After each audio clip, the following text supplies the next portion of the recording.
primeira leitura nós ouvimos Paulo chegando na sua missão em Antioquia da Pisídia, e lá ele entra então num templo dos fariseus, na sinagoga, e começa ali a falar sobre quem era Jesus.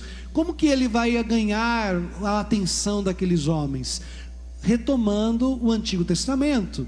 Ele retoma a história do povo de Israel, e ao contar a história do povo de Israel, ele chega então no grande final, no momento em que diz que aquele que foi anunciado que viria, de fato veio, e é Jesus de Nazaré.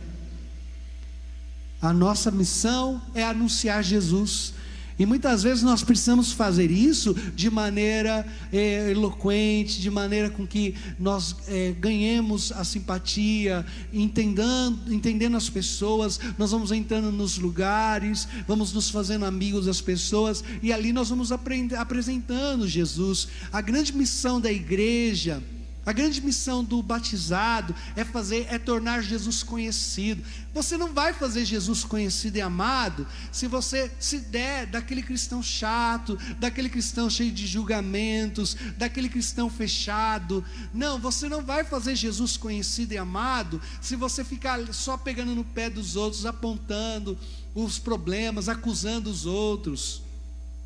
Então, nesse momento que nós somos chamados a evangelizar dentro das nossas casas, da nossa família, é a hora de você fazer Jesus amado pela tua família. Você que acompanha sempre as transmissões, a missa, como fazer Jesus amado? Sendo um testemunho fiel de Jesus na sua casa, amando, servindo, orando, tendo seus momentos de oração, fazendo com que os que estão na sua casa parem também para orar com você. Vejam que aquele altarzinho que você tem não é por acaso, que aquele monte de missa que você vinha, que aquela adoração que você participava não era da boca para fora, não era exterior. Faz Jesus amado sendo alguém agradável, sendo alguém que traz a alegria do Evangelho, sendo alguém que apresenta a verdade de Jesus, ainda que discordando das ações, das escolhas das pessoas que estão à sua volta, mas elas se alegrem. Enfrenta essa situação testemunhando sua confiança em Jesus. Gente, eu já falei isso numa pregação. Imagine um homem e uma mulher que diz que confia em Deus, confia, comunga, era beato da igreja. Nossa, você não é aquele beato lá da Vila Cristo? E aí chega esse momento, a pessoa está desesperada, tem medo de tudo, tem medo, não sai de casa, está em pavor, fulano está trancado no quarto, está com medo, não fala nem oi, não abre nem a janela para entrar sol, que tem medo que o coronavírus venha de asa da borboleta e bata na cara da pessoa. Mas que medo é esse? Um desespero. Aí a pessoa olha para você e diz assim: mas não era uma mulher de fé? Não, que nós não estamos sujeitos a ficarmos doentes, também ficaremos, se não nos cuidarmos. Tem que ter todas as precauções. Eu não estou desafiando a doença, eu estou dizendo que maneira nós vamos encarar essa doença, que maneira nós vamos olhar esse problema. Se nós olharmos para ele, nos tornando impotentes diante de tudo isso, sem fé, desesperados, nós não estaremos testemunhando Jesus Cristo. Amados irmãos, este Senhor que nós apresentamos, esse Deus encarnado, que está agindo na nossa história de salvação, Ele quer ser acolhido e amado por todos os homens, mas para isso nós precisamos nos tornar esses mensageiros do Evangelho. Você precisa se tornar mensageiro do Evangelho, você precisa anunciar. Jesus é o centro do nosso anúncio, Jesus está no centro das nossas igrejas, Jesus é o centro da nossa fé, e Ele precisa ser amado. E agora é a sua hora. Você é o Evangelho, você é a igreja chamada a anunciar, a converter o coração dos teus irmãos. Faz isso com alegria, faz isso com inteligência. Apresenta o Senhor como Paulo assim fez. Ele chegou, era um monte de judeus, eles conheciam a história do Antigo Testamento, ele foi contando, foi contextualizando, até que chegou na promessa. Jesus não caiu do nada. Olha, Paulo sabia como falar com eles. Eu nunca me esqueço, já contei isso para vocês, que eu tinha que montar um grupo de jovens numa paróquia que eu tinha, uma paróquia de periferia. um povo muito simples, muita gente simples, e os jovens estavam muito dados para as coisas do mundo, muitos jovens nas drogas, no mundo, nas coisas, e eu fiquei pensando, como que eu vou ajudar esses jovens? Eu queria montar um grupo de jovens, e fiquei observando, achei um jovem na assembleia na hora da missa, e eu gostei dele, porque eu fiquei observando o jeito que ele entrava. Eu observo muito as coisas que ninguém observa, e o jovem entrava para a missa, ele já andava com aquele gingado, sabe aquele gingado? Aí já entrava assim com aquele gingado, ele já sentava meio esparramado, a gente não sabia o que ia rolar, e ele participava piedoso, cheio de terço, medalha, do jeito que eu gosto. Já me aproximei, fui ficando amigo, fui vendo qual que era a fé dele, fui vendo que era um homem entendido da palavra. Falei: moço, eu queria que você fosse coordenador de um grupo de jovens. Mas padre, eu não tenho ainda capacidade, não tenho conhecimento. Não, mas eu vou te dando os temas, tu vai aprender. Eu falo assim, na hora de chamar a pessoa, eu falo como se fosse a coisa mais fácil da terra, entendeu? Porque daí a pessoa fala: é fácil, então eu vou. Aí depois que ela entra, eu começo a falar: vai! Aí a pessoa dá aquela acordada, entendeu? Porque tem que dar uma pressão. Aí eu pus ele lá, e ele assumiu para ser o coordenador. Ah, meu irmão, minha irmã, como aquele grupo de jovens funcionou.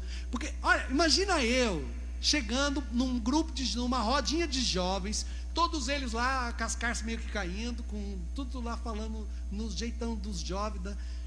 Aí eu chego lá, todo arrumadinho, assim: ah, Pai Jesus, Salve Maria, vocês estão bom? Ah, vão rir de mim. Nem vou falar os apelidos que vão dar. Ah, mas aquele jovem que eu mandei, não, ele já chegava lá e falava: e aí, toca aí, aí. Eu só ficava olhando de longe, pensando: meu Deus, toca. Aí os jovens iam se tocando, se cumprimentar. Vai ter grupo de jovem lá, mano, parece lá, vai ser legal, amor. Nossa, a coisa tá pegando lá, sei que vê uma coisa sinistra lá, o Espírito vem, é coisa forte. E eu falei: sinistro, o Espírito Santo é sinistro, amém. Gente, eu quero dizer para você que aquele jovem, naquela linguagem, daquele jeito, ele foi falando, ele ia chegando, ele entrava, ele ia fazendo amizades, e de repente ele trazia um amigo daqui, um amigo de lá. Gente, as coisas começaram a funcionar, e o grupo foi crescendo. Um grande evangelizador, aquele rapaz se tornou um grande evangelizador, porque ele sabia se colocar no seu devido lugar. Ele sabia falar e apresentar Jesus. Gente, quando nós dizemos que a igreja precisa se modernizar, que a igreja precisa se reinventar, é isso. Nós precisamos saber nos colocarmos. Sabemos quem são as pessoas, saber estudar o ambiente e falar de Jesus de uma maneira que agrade, que anime, que empolgue, e que as pessoas amem e queiram ser de Jesus. E isso só é possível se nós, de fato, nos tornarmos verdadeiros discípulos, servos verdadeiros de nosso Senhor. Não somos nós que devemos aparecer, não são os nossos projetos, não é do nosso jeito, mas é o Senhor. Ele é o centro da nossa fé, da nossa evangelização. Ele precisa ser o centro das nossas igrejas, da nossa paróquia. Tudo na nossa paróquia tem que levar para Jesus. Jesus precisa ser o centro. E é lógico que na igreja, a maneira mais fácil de tornar Jesus conhecido e amado é no Santíssimo Sacramento, porque na Eucaristia é Cristo, é Jesus que está na Eucaristia. É impossível amar Jesus Eucarístico, adorar Jesus Eucarístico e ofender a Deus, porque é Deus.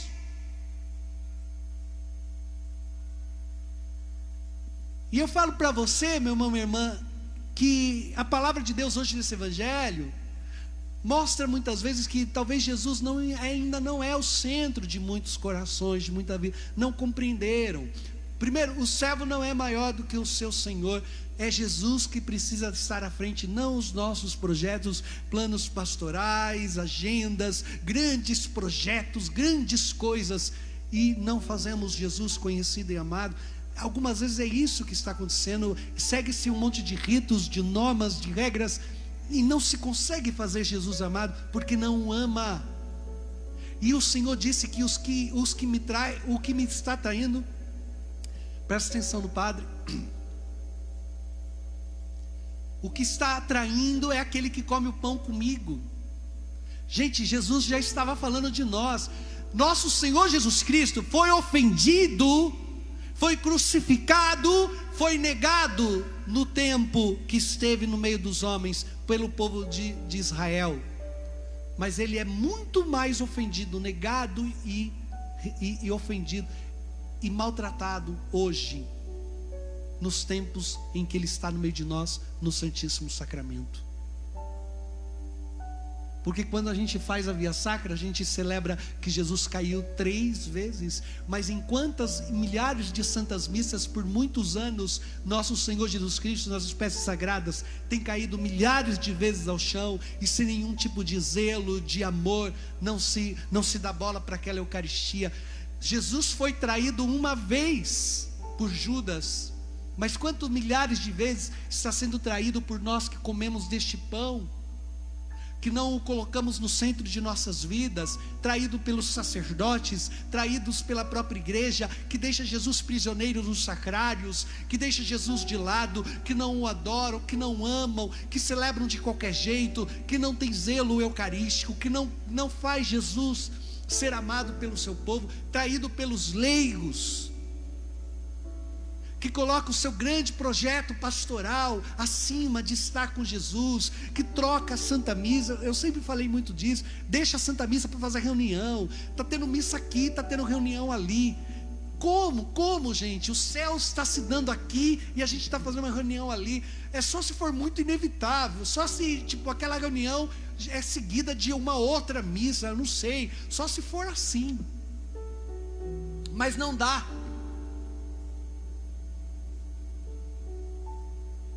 O servo não é maior do que o seu Senhor, os nossos planos não são maiores do que o Senhor. Então eu acho ótimo que nesse tempo de quarentena, eu não achava, mas estou pensando em achar, que as máscaras estão caindo, e tem gente falando coisas que não nos fazem amar Jesus,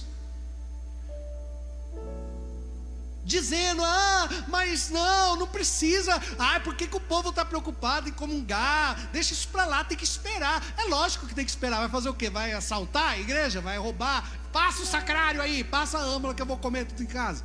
Vai fazer o quê? É lógico que tem que esperar, mas é bom que doa, que sofra, que chore, é bom.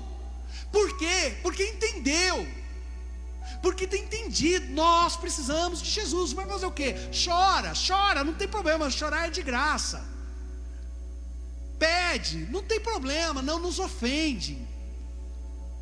Mas muita gente eu acho ótimo, tem caído as mãos. Porque a igreja, porque esses dias eu até escutei a irmã disse assim, as pessoas insistem em querer Jesus na Eucaristia, mas ele está embaixo da ponte. É verdade, nosso Senhor disse que estava também nos pobres, mas ninguém vai comungar os pobres, vai? Não dá. A gente deve amar sim os pobres, porque amamos Jesus, é isso que Jesus faz. Quem ama Jesus, quem encontra Jesus no Santíssimo Sacramento, que se une verdadeiramente com o Senhor, é movido no amor, porque o amor se comunica. Então vai amar os pobres, vai doar. E eu quero dizer isso para você, não falo para a minha glória, nem para a glória dessa igreja, mas digo para a glória de Deus, que na nossa paróquia Jesus é adorado diariamente, Jesus nos abençoa, Jesus era comungado inúmeras vezes por inúmeras missas, e posso dizer, se não a mais, uma das que mais fazem caridade. Porque quando eu disse para esse povo adorador que nós precisávamos fazer cesta para os pobres, não tem faltado. Nós temos ajudado os nossos e ajudado até os que vêm de outros lugares, e não temos ajudado porque sobra, nós temos ajudado porque não para de providenciar. O amor a Jesus que faz isso com a gente. A gente não dá porque a gente ama um pobre que a gente nem sabe o nome, nem conhece. Não, gente, não queira ser, não se engane. A gente nem sabe o nome muitas vezes do pobre, da família que está sendo ajudada, mas nós amamos Jesus, e Jesus está nos pobres e nós ajudamos, porque amamos Jesus. Se não amar Jesus para fazer caridade, não passa de um espírita disfarçado de católico, que faz a caridade porque evolui, porque isso, aquilo, Nós fazemos a caridade porque amamos Jesus. E onde nós o encontramos? No altar. Esse é o centro da nossa vida. Tornar Jesus amado, conhecido, e não tomarmos o pão com Ele para depois traí-lo.